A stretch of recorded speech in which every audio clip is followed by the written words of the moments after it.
Hey guys, it's James here again. It's 10:30 p.m. Same time as basically yesterday when I was first coming here at the Buddhist Meditation Centre in the Dandenongs. It's been a long day, as you can probably see from my appearance right now. Really mind-blowing stuff. My head's not in a secure place right now. Basically, for the entire day from 9 to 5, I was working on a burn-off down at the bottom of the property. We're clearing some cut-down sycamores for the festival, which is coming up on Saturday and Sunday, so I was down there helping with that. And I was talking with a Tupchen, who's the basically the caretaker at this place. He's an ordinated monk, but he was born in Kalgoorlie, West Australia. Grew up in the suburbs of Perth, and then he moved to Melbourne when he was working with the Buddhist temple there, basically to help on the Buddhist temple here. And we were basically talking about my life, his life, and religion naturally. And he was basically outlining me the Buddhist belief system. They believe in this cycle of reincarnation called samsara. Samsara is basically in a way a prison of your own mind. At the ground level, it's where humans live here. Basically, we have the freedom to do right and to do wrong. On the upper levels, above the ground, are levels of gods. At the first two levels, there are states of godhood where life is of luxury and very little harm, and the gods basically do what they wish, only to the extent of indulging in pleasures and so forth. They don't have an effect on the real world as gods in any other religion sense do, but they live in their own basically heavenly plane. And above that, even further, the third level of godhood is like basically you're one step short of being a Buddha. Your body and mind is of pure light, of infinite space, in this infinitely larger realm of similar beings.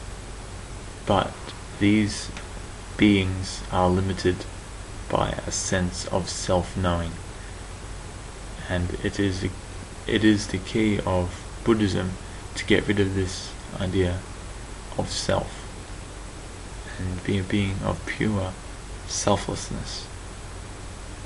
Of course, below the human level is basically a level of pain and brutality, which is the animal world. They aren't motivated by the same spiritual desires and emotional, psychological needs that we are. They're motivated by brutality and the need for daily survival. And that's not as bad as the lower levels. The lower level is basically the hungry ghosts, they call it. The land of the hungry ghosts. A land devoid of nourishment, moisture or food. As far as the eye can see, filled with these hungry spirits, intent on cruelty and maliciousness against one another. And whenever food or water appears, it instantly dissolves as a mirage. And below that is another level of torment comparable to hell, where basically beings conjure up monsters from their imagination and inflict awful tortures and pains on the other beings resident in this hell-like place. The Buddhists don't believe in heaven or hell, but this is basically it for them. And basically where you end up depends on your level of karma. You don't stay down in the levels of hell forever, or animal.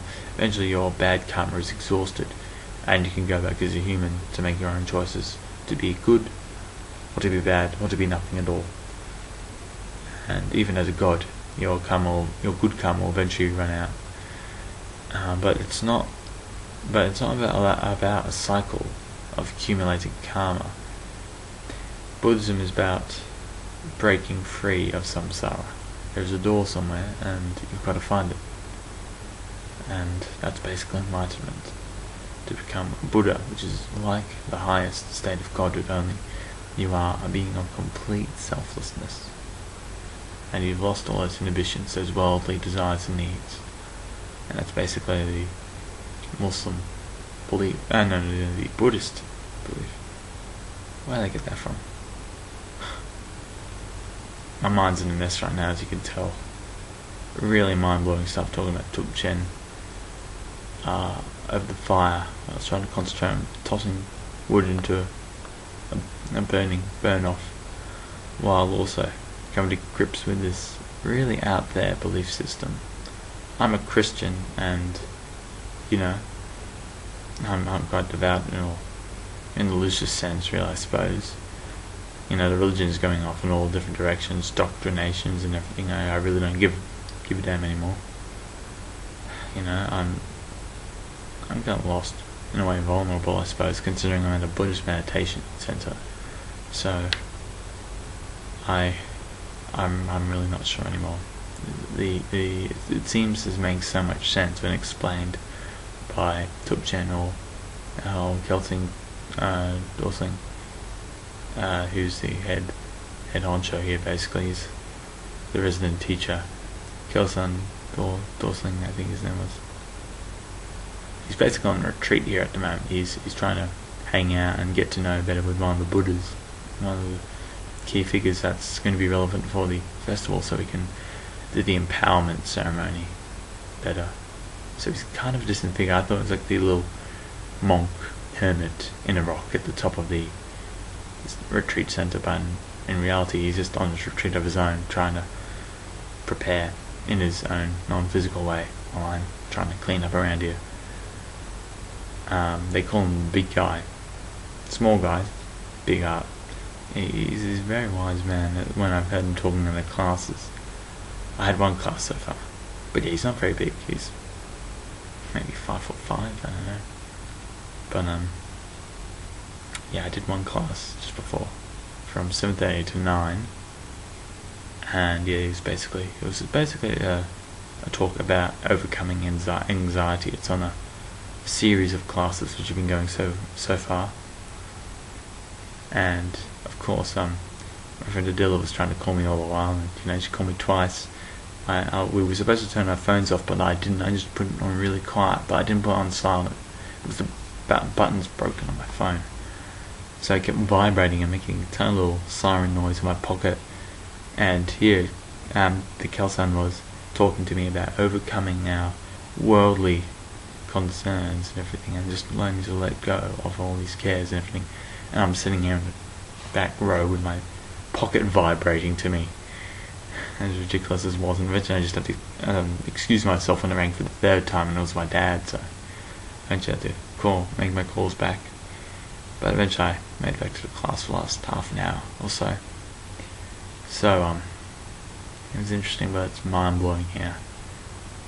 I don't know what's going to be like for the rest of you over the next few days. My videos might become more extreme.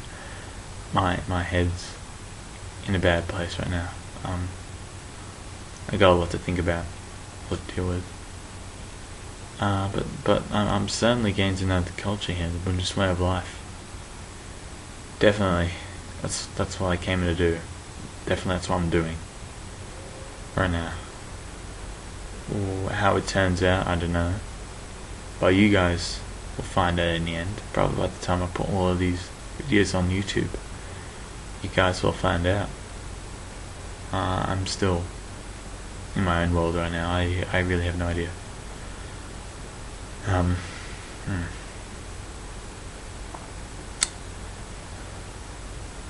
I've got to get to bed. It's 10:40 already. I've got sleep to get to. Apparently I've got an early wake up at 5:30. I think there's a Dakini yoga session or something I think I should turn up to. They were saying get a bit more experience. I probably should. I might get 6 hours sleep. No less than 5 hours I might. That's not going to help me. I gotta get some sleep. This is the end of day 1. Hope you guys enjoyed it. I hope I will eventually. Right now my mind's all over the place. I'll get back to you guys later tomorrow. Until then, goodbye.